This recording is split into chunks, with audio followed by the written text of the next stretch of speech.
Are you trying to obtain a county specialty license? Most likely, you will be required to take the GITS Business Law exam, which references this manual.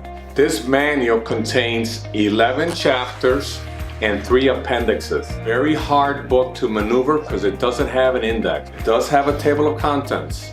You need also to understand that it talks about licensing law, workers' compensation law, lien law, taxes, how to maintain your insurances, how to organize a business. So if you're not familiar with law or definitions such as legal terms such as privity, you're going to have a hard time understanding the manual. Remember, this is an open book exam. This is not about memorizing 1,000 questions. It's very important in how to utilize this information to obtain the answers that are asked on the exam.